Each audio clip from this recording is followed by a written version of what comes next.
Greetings everybody, this is ReNDoG coming at ya in another Minecraft episode from the Hermitcraft server. We're kicking things off today from pretty much where we left off in the previous episode, and that is at the very bottom of our brand new bubble beta entrance into our base here in the Fantasy District. And since then, guys, I've been hit with a little bit of the inspiration bug. We've been spending quite a lot of time over the last few episodes in the series following the Jangler mystery, and I thought that today we could settle down for some good old-fashioned Minecrafting here on the Hermitcraft server. I've got a bunch of open projects right now in my base, and I thought that we could tackle a couple of them together today, starting with this little bit of redstone goodness going on at the very entrance to our base.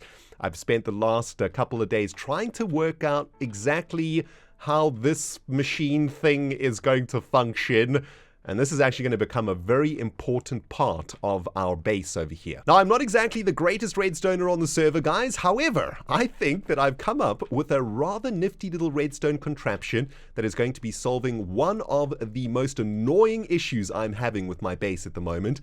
And that is returning to the base with shulker boxes full of absolute nonsense. Now, this is a problem that I did not actually foresee when I first set up my base over here, because the design of our sorting system is supposed to alleviate this problem of sorting items. However, we are having a couple of issues with our sorting system, and that redstone contraption is going to help solve some of that. The idea of the sorting system, of course, is that we chuck items down there and they eventually get sorted into these chests that exist in our spiraling sorting system. Now, the main issue with our sorting system is that it has a tendency to get clogged up with items if we throw too many items into it at the same time. That's because over here at the input part of our sorting system, we only have about 7 hoppers or so, and each hopper can only hold 5 items. So as you can see, I've thrown a whole bunch of different items down here, and they are clogging up right now because they can't actually get into this hopper. And if we were to throw, say, 100 different types of items down into our collecting bay over there, those items would actually clog up on top of these hoppers, and, well, those items would eventually despawn and we would lose them instead of sort them. So we need to find a way to be able to input a ridiculous amount of items into our sorting system without having them despawn. And the way that we're going to be doing that is by using a shulker box cleaning machine that is going to empty out all of our shulker boxes into our sorting system when we bring them back from the projects that we are working on the Hermitcraft server. Now, the concept for our shulker box cleaning machine is a rather simple one, guys. I'd like to be able to put my shulker boxes on top of some hoppers, and for those hoppers to empty out those shulker boxes into our sorting system that is represented by this tiny little chest over here. However, as this is Minecraft, this design comes with its own set of challenges that we have to use redstone to resolve. Now, the first challenge that we need to overcome with this design, guys, is a rather interesting one. Getting our shulker box back into our inventory once it has emptied itself into the sorting system. It sounds easy, but it's actually kind of difficult. You see, if we manually break the shulker box, the hopper is going to automatically suck the shulker box up and send it into the sorting system. And even if we use a sticky piston or a piston indeed to break that shulker box, it is also going to be instantly sucked into our sorting system, as you can see over here. So we have to find a way to use redstone to stop this happening. Now, as is usually the case with redstone, guys, a problem often becomes a solution. And in this case, the use of a piston to break the shulker box is in fact the solution to us being able to pick the shulker box up. I know it sounds kind of weird, but let's go over to the final prototype over here and I will show you guys exactly what I mean. Okay, so let's do a little bit of a working example over here, guys. We want to empty out all of these shulker boxes into our sorting system, so we place them on top of this hopper chain. Once all of the shulker boxes are empty, we would like to return those hoppers into our inventory, and we're going to do that by flicking this lever over here. Boom! Now, as you can see, this has resulted in all of the shulker boxes being returned to us instead of the shulker boxes being sucked up by the hopper. And that's because we have used a rather clever little bit of redstone over here. This lever is actually functioning in two different ways. Number one, the lever is powering all of the pistons, which are breaking those shulker boxes. But we have another redstone signal here going via this comparator that is turning off the hoppers underneath the pistons over here. Now that is being achieved by boosting that redstone signal coming from the comparator via this repeater and sending that redstone signal into repeaters that are powering the blocks below the hoppers. And when these blocks receive the redstone signal from these repeaters, they will actually turn these hoppers off. That means anything going into the hopper is not going to be removed from the hopper, and most importantly, anything landing on top of the hopper is not actually going to get sucked up by the hopper because that hopper has been turned off. We can see there that that repeater is not being sucked up by the hopper, but when we turn the circuit off, the repeater does get sucked into the hopper. So that is our solution for picking up the shulker boxes, and it actually works kind of nicely. We can give it one more test run over here. Boom, the shulker boxes are empty, and we hit the lever and we can pick up our shulker boxes without worrying about them getting sent into the storage system over there. Beautiful. Okay, so that's our first issue resolved quite nicely with redstone. The second issue is a little bit more complicated, I think. The fact that we are going to be adding multiple shulker boxes into this emptying machine presents a little bit of a problem with knowing when the shulker boxes are in fact empty. We've added, 5 shulker boxes over here, and of course they all contain different numbers of items, and those items are getting sucked into this hopper chain. And of course the delivery system is just a very simple comparator watching this hopper over here, and every time an item passes through that hopper from this hopper chain, of course, we have a little bit of a trigger going on over here from that dispenser down there. So that dispenser is slowly but surely spitting the items into our sorting system. And of course, this is going to be really good for our system because instead of stacks and stacks of items being added to the system at a time, we are having one item at a time being added into the system. So this should hopefully ensure that our system doesn't get clogged. However, we still don't know when all of these shulker boxes are empty. Well, I devised a rather simple solution for this, guys, using a redstone lamp. And we are pulling a redstone signal from exactly the same signal that is triggering the dispenser to keep this redstone lamp on for as long as those shulker boxes are being emptied. Of course, these shulker boxes are being emptied into the hoppers below, and the hoppers are slowly but surely emptying themselves out into the dispenser. And once all of these hoppers are empty, this light is going to turn off because, of course, this redstone signal being pulsed by this hopper over here is going to cease. And that means the redstone lamp turns off. So when the redstone lamp is off, the machine is empty and we can hit the lever to get back our shulker boxes. We've also got a manual chest over here, which we can input manual items into.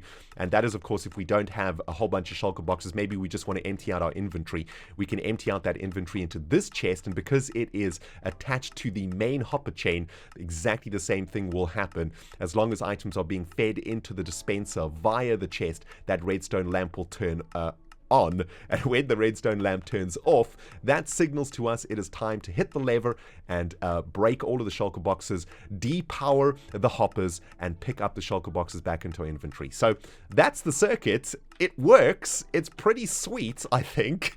And, well, next challenge for me, of course, is to get this thing added into the Hermitcraft server in survival. Now we be cooking with gas, my dudes. I've successfully installed our shulker box cleaning machine into the base, and we're about ready to give this sucker a bit of a test run, baby.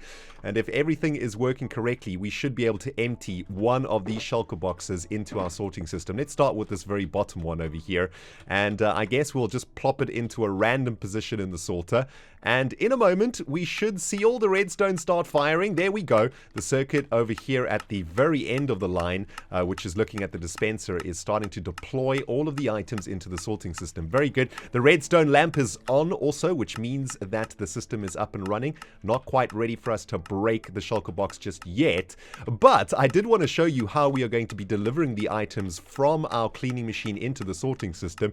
We're going to be doing it via a little bit of an aqueduct over here, which is slightly broken at the moment. There we go. That wall should stop any items popping out over the top here.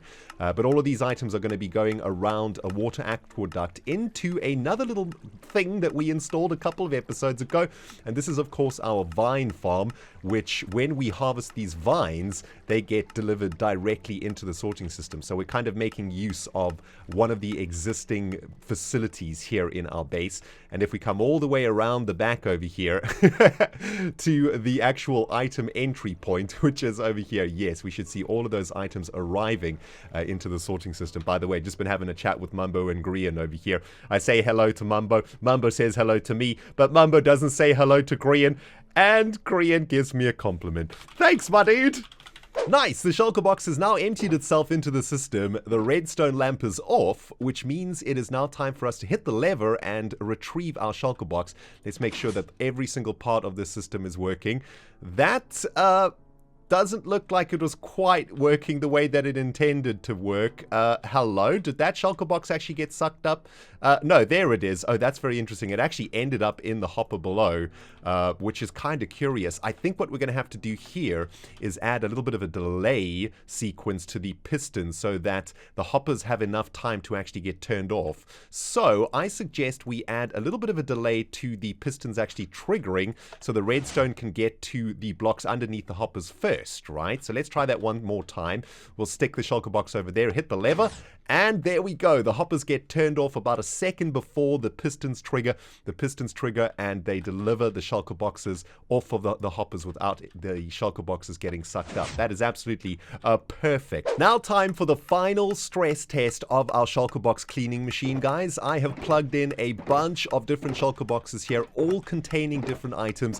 And these shulker boxes are slowly but surely going to be feeding items into our brand new delivery aqueduct over here. And the most important part about this particular test is to make sure that our entry point into the sorting system does not get clogged up with items. Even though that dispenser is spitting out an item at a time, I feel like there might be a chance that these hoppers over here eventually get filled up.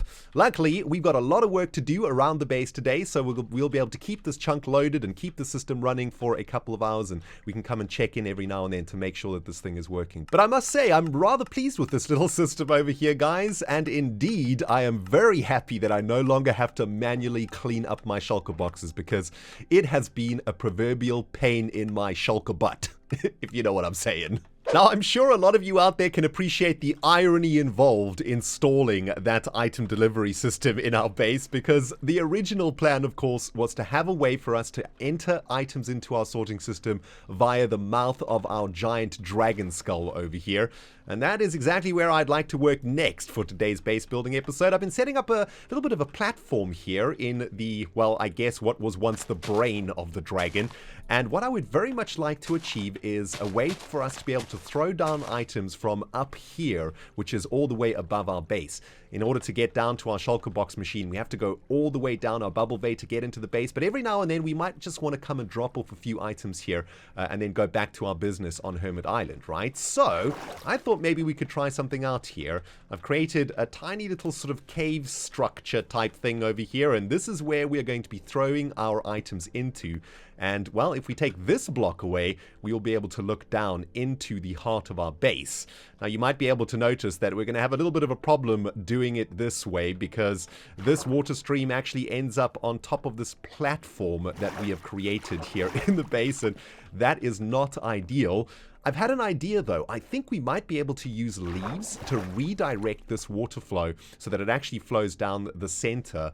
And I guess we're almost going to try and make kind of pipes out of leaves to redirect this water flow somehow. I have no idea if it's going to work, but let's give it a go. Well, this is actually working out a lot better than I had first anticipated, guys. I've been able to redirect this water flow into a single vertical column that bypasses our platform over there and goes all the way down to the bottom of our storage system. Not entirely sure, though, whether the items will end up at the bottom if we throw it at the top. I guess we're going to have to test that out. But I guess what we're probably going to have to do is create a boundary for this water source that runs all the way up to the top of this particular cave. It's not going to look the best, I think, but we might be able to sort of make it look a little bit more pretty. Maybe instead of just leaves, we can have some rock formations and stuff in here too. Oh my goodness, dudes, I can already see the comment section going absolutely crazy right now, saying ReNDoG in 1.13 items flow up water. Well, I'm hoping that a single column of water that is flowing downwards will stop that happening. And if we drop items into the water flow from here, we can actually see that they do try to go up, but they eventually get pushed down to the bottom. So I guess the best way to test this is to do it from up here and to see if items are actually going to continue the path all the way down to the bottom of the sorting system. I guess we'll have to break away here just for a second. And let's refill that. And I suppose we can swim all the way up to the top of the dragon. And if we throw an item in here, what's going to happen? Well, it looks like it got sucked down there, right? And it went to the left too. Yeah, I don't think we're going to have problems with items floating in this particular system because this is a single water flow. If these blocks over here were water sources, I think we would have a problem. But as this is a single water source going all the way down, I think we might be in business. Although we just picked up an item there, which is a little bit concerning. Quick check-in at our shulker box loader, guys, and it looks like the items are still flowing and the hoppers are not getting clogged up, and that is absolutely great news. It's working beautifully. Working with water in 1.13 is actually a lot more tricky than I thought, guys. I'm having a little bit of issues here with these vertical item aqueducts. Mostly at the very bottom of it, I've kind of rigged the bottom of this water source with a sign so that the items will go down the water source and drop quite nicely into the next block. However, it's at this position that we have a bit of a problem. I've added another water source over here flowing down into the sorting system, but if we chuck an item over here, we can see that it gets stuck in the corner over there. Isn't that strange? Sometimes in Minecraft, my friends, the most obvious solutions are not very obvious indeed. I've been messing around with this vertical water column for about half an hour now, and I suddenly realized that all I need to do is shift the entire thing one block to the right, and all we have to do now is turn the corner to throw items into this thing, and I gotta say, man, that is pretty derptastic. Also, placing of that trapdoor is extremely derptastic. This is where we're going to be throwing our items into, on the other side of this trapdoor. Let's break that block, add the water source like so, and now, when we throw items in there, they should be ending up in the bottom of our storage facility, although I do see some items collecting over here, which means they are kind of landing on this sort of edge down here. So yeah, a little bit more cleanup, and this column is good to go. Alright, that water source has now been completely surrounded by blocks down the center of our cave cavity here, which, I might add, looks a lot better now, even though it's just a whole bunch of rocks and leaves. Definitely looks a lot more natural and sort of overgrown, right? However, I do want to test this thing out. I have no idea if, in fact, all of the items that we throw into the dragon's mouth will end up at the bottom over here. And I think the best way to test this is going to be using a hopper at the very bottom of the water source over here. So I want to go and throw a certain amount of blocks at the top of the system and see if they end up in the hopper. And that should prove that we can indeed throw items into a vertical flowing water source in 1.13. Alright, so here's the real test, guys. I want to throw some items in one at a time like this using the queue, maybe slow it up just a little bit. Throw some of the stairs in there, and then I want to throw all of the items in as stacks to see if they in fact will also flow down the water source. And I guess I'm kind of curious just to get rid of the trapdoor for now and have a look. Any items stuck? Doesn't look like it, and it looks like that hopper might have sucked up everything. Boom! That is everything that I chucked down into the hole, guys, which is absolutely perfect, and we can now open that up for delivery into our sorting system. That is a win in my book. The redstone lamp has turned off, which means all of our shulkers have been emptied into the system. That took about 40 minutes or so, I think. I have no idea how many items were in these shulkers, but we can now collect up our shulker boxes and get on with our business. Let's hit the lever. All of the shulker boxes get sent off the top of those hoppers. We suck them up into our inventory, and bam, we are in business. Although I gotta say, this area does look a little bit ugly at the moment, doesn't it? Also, that shulker box over there needs to get in the belly. Maybe we have to do a bit more design work out here to ensure that this doesn't happen. Well, I gotta say, my friends, I've really enjoyed working on our Dragon Gorge base today. Things are slowly but surely coming together. This place is starting to feel like our home in Season 6. Finally, after half a year or even more than that on the server. And, well, I do enjoy cutting me down some vines for some reason. Very, very satisfying. I've also spent a little bit of time this afternoon working on a design for our shulker box cleaning machine. We got the redstone lamp all the way over there. Our shulker boxes fit nice and snugly into these positions over here. And of course, if we hit the lever, all of the shulker boxes now get pushed up and they don't actually get stuck in the block above the piston. So that's a good thing. I'm not entirely happy with this design though. I feel like we can do a little bit more work on the block palette for our cave section of our base, right? I think I'll probably spend a little bit of time off camera over the next few hours trying to figure out exactly what this system is going to look like. It also looks like we've done absolutely zero cleaning out here today, guys. There's a double chest full of items that I need to get into the sorting system. I suppose we can start using the manual insertion box to start cleaning up this part of our base. But I have checked my clock, guys, and unfortunately we have run out of time for today's episode. I think we'll do a little bit more base work in the next episode. I'm really enjoying this though. But yeah, guys, I think I'm probably going to say a goodbye for now. Let's ride some bubbles for a few more seconds here. Thank you so much for watching this episode, guys. If you enjoyed it, you know what to freaking do, my friends. You smash that freaking like button, man. If you haven't subscribed yet, well, hit the subscribe button because we're making a base underground and it's awesome. Thanks for watching, everybody. ReNDoG signing out. We'll smell you all in the next episode.